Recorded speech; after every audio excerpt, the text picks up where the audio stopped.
Well, I'm delighted to welcome today Arudou Debito, who's here in Tokyo. And a lot of our viewers may know of him already. But for those of you who don't, well, this is the man. Hello. And so, Debito, maybe you could tell us a little bit about yourself. Well, a little bit. Where does one start? It's almost all online now, thousands of pages. I'm 44 years old. I've been a Japan resident for, maybe 22 years now. Been a citizen since 2000. Write books, write columns, just write, and write. There you go. That's as brief as I can make it. Right. So now you first came to Japan, when was that? 85. 85, Mm-hmm. Right, okay. And your first experiences of life in Japan and life in Japanese companies, how was that? Was it a pretty good deal? Sure. I mean, at the very beginning, 85, this is the bubble economy. It was one great big party. I was enjoying myself. I was finding out things about Japan. I was just intrigued by the society. Plus, there was a woman that I came here to meet Right. and later marry. So that's part of the lore by now. But Right. I enjoyed Japan back then. I still do enjoy Japan. I wasn't exactly thinking about, oh my gosh, let's find stuff to complain about. That's not my way, believe it or not. Right. But back in 85 to around 87, 88, I was working in Japanese corporate culture. For better or for worse, I was finding out that things were very different. And there were a couple occasions where I was having a bit of difficulty understanding why people were reacting a certain way or treating me a certain way. But I put it down to just cultural differences until, and this is what you wanted me to talk about next, that infamous trading company, right? Yes, absolutely. I read a little on your website about this fantastic trading company where it sounds like you had a bit of a hard time.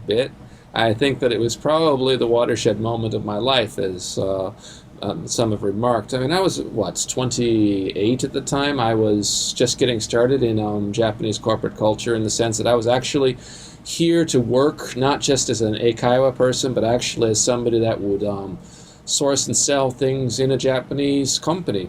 But it didn't work out very well because the Japanese company was, in effect, a pretty nutty place. There were only 5 people working there. I was hired because my immediate supervisor was in one of my English classes. Right. And once we started finding out that, this person that we hired for some reason that we didn't really make clear is asking too many questions about, like why can't I do this or why shouldn't I do that? It's like, just shut up and learn. But after a while, it went beyond that. It was like, you're not allowed to go to the toilet more than once or twice a day. Why?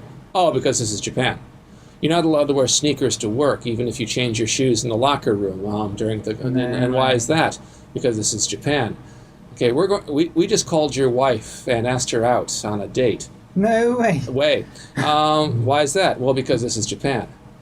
We're going to force you to stay more. You have a lunch break between 12 and 1 o'clock, but you can't leave until 12:15, and you have to be back here by 12:45. Why is that? Because this is Japan. After a while, everything became justification, Right. and I finally looked up the laws, the labor standards laws, which says, well, you're entitled to certain things, and there's a certain minimum standard of work that you're and that you're allowed. And when I brought these up, about the 3rd or 4th time that Shacho called me into his office for 5 hours of being bully-ragged. Wow. 5 hours, I'm not kidding. I mean, this guy was a nut job. I finally just said, you can't do this to me, He says, oh, yes, we can. He says, not according to the law, and if I was to bring it up with the proper authorities, I bet they'd have a few things to say about it. Ooh. That's where I realized, you can't put everything down to cultural differences. You can't just say that, well, look, because I'm not from this place, or I don't look like everybody else, or because I don't think like everybody else, that means that everybody has license to tell me what to do and how to think and just essentially exploit me. I said, no, there's a limit. You can't do that. Because even there's things are happening to me that wouldn't even happen to Japanese people, regular native-born Japanese. And after, there was a situation where my supervisors were even getting physical with me. Yeah, that's where I said, okay, this company is just Fruity Pebbles. Let's find some other place to go. And I managed to land a job with the university where I currently work. Right.